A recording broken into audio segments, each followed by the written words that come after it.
Yo, what's up, guys? Oh, that was bad. Yo, what's up, guys? Nate here. Hey, wait, that was pretty bad. Yo, what's up, guys? Baby Nate here with another video. That was terrible. Okay, whatever. Yo, what's up, guys? Nate here. So, in today's video, I'm back with videos. So yeah, I don't know if you guys saw, I did do a video with Tag. Yeah, Tag, and he has convinced me to come back and do YouTube. I've changed names. This will be the official name on this account anyways, but as you guys can see, I am 3.5. I had a pretty good time on stream, but in today's video, this will be I will be keeping this video up until I wake up tomorrow, and then I'm deleting it. So whoever sees this, well, good for you. But yeah, in today's video, we're basically looking over replays because it's 11 at night for me, and I need to go to sleep soon, and I just want to, I'm looking at the title of the video. This video is going to be deleted in, I would say probably when I wake up. So this will be only one game. We are facing Mortar here. I feel like a lot of you always ask me about how do you beat Expo, how do you do this, how do you do that.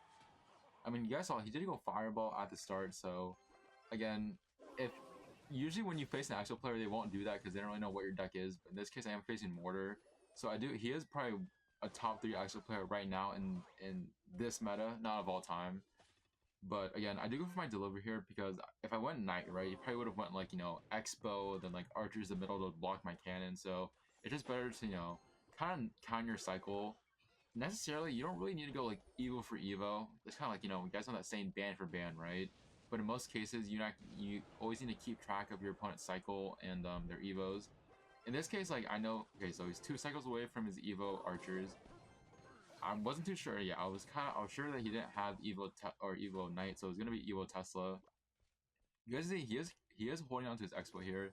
He does go for it, so immediately I'm just gonna go for a Knight and just go for my rocket because I wasn't back to my cannon, and then I didn't want to risk him, going me trying to cycle back to my cannon, right? Then him going fireball or even archers on it. So I think at this one we're just waiting a little bit. I know he's kind of go for the fireball, fireball right away, and then catch my miner every single time and go for that. But he does have the E-Spirit, which does kind of give me an advantage.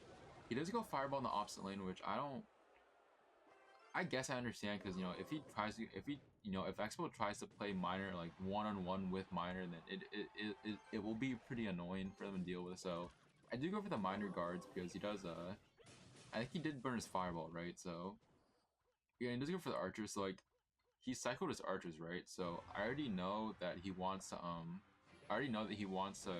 or he might play his Expo opposite lane. So I go for primitive cannon so I can get to my Evo cannon because look, he has Evo archers in his hand, and then I do go for the rocket. I think I was talking way too fast there, so I go for the I go for the primitive cannon because I'm thinking he might Expo here, but he doesn't. So he goes for a fireball instead, and then I go for my delivery on top of his archers, and then now I'm gonna rocket, right? Because I know he's back to Evo Archers, and if he Expos here, then I can just cycle back to my Evo Cannon. So I think he does go for the Expo here in the middle, but I can just, go for my Knight first, so I can cycle back to it with my 4 cards, with my guards, and then I think I just go Miner on top, and then go primitive Evo Cannon for Archers or Skeletons. At that point, I would say that was kind of a waste of an Evo Cannon, but he does go for another Expo, but I feel like that was pretty aggressive, so again, let's go for my Evo Ice Spirit on top of the Expo.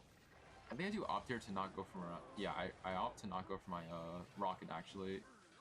It's kind of hard for me to explain when do you go miner on top of the Expo and then when do you rocket the Expo. In this case, I think I do rocket this tower again. I know he's going to Expo, but I feel pretty confident defending this. I do go for primitive Ice Spirit, to try to get that chip damage in. Probably will go for Expo here, so I think I go for my Knight, right? I'll go Cannon in the middle.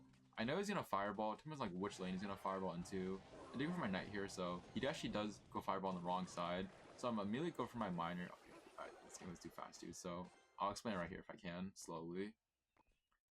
So I go for my cannon in the middle here first, right? I know he goes Expo. I have a feeling that he's gonna go fireball log on whether it be the left or right side. So once he burns his fireball log, I can just go for my Knight first, right? He doesn't hit it, so I immediately just go miner guards in the opposite lane, right? Because I know he just burned his fireball and log, so he can't really deal with the guards. I think he thought I would have went mine on top of his Expo, and then I just go for delivery. I wait a little bit, he goes for the Knight, a little bit too late though. And look at that damage in the opposite lane. So there are some cases to where you guys need to understand, how to explain this. defense can be your best offense, and offense can be your best defense. That honestly might have made no sense at all, but I'll try to get better with my commentary because, you know, it is like, you know, I'm camera to camera with you guys. So I do go for the rocket here. Again, I feel like usually once the game goes to triple elixir, and you know, miner is kind of in like a sizable lead, I don't worry too much about it. So again, I just go for the miner for the chip damage here because usually most expo players will try to predict your miner on top of the expo. So if you go opposite lane, right, they won't expect it. But please make sure you're having something that's gonna tank, like, you know, something like a knight that's gonna tank the expo, right? So I just do go for the miner here. At this point, I kind of know the game's already in the bag, so let's go for another rocket. And like I said, usually in triple elixir, unless you're facing Pumbo, I would say usually Expo has no chance of winning. Even if they have Icepo, right? It's still a pretty good matchup, you know, with the cannon taking it forever, the guards being like a great pressure and even defensive troop because it doesn't, you know, the Expo doesn't one tap it unless you go for like a log NATO. I do go for rocket here just to be safe. Do go guards the middle, and go for log here on top of the Expo. Again, Mortar's a very good Expo player, but I think his mistake was not thinking that I would go miner on top of his tower and just ignoring it. And he does go for a pretty interesting fireball, but the game is already over. Let's go for miner here. And yeah, that'll be game. It's a great game against Mortar, but anyways, I'm hoping this video will drop. Again, I'm deleting this video in the morning. I just want to see how it is. Please. Because when I was actually streaming earlier tonight, right? And people were saying like, oh, there was like a half a second delay, but like I did some tinkering and apparently there's no delay. The words coming out of my mouth you guys can hear. No lag to my face cams, my face is all. No lag to the gameplay. And who knows, guys? Maybe next video you guys might see me playing some top ladder with my rocket. But again, I am streaming tomorrow at 7 EST PM, so if you guys want to stop by, I really would appreciate it. Anyways, it's been Nate, or Baby Nate. Why am I doing this? Like, I'm just gonna end. I'll see you guys later. I'm probably gonna go to sleep now. So yeah, hope you guys have a good night. And like I said, I'm deleting this video in the morning when I wake up. So, yep, there you go.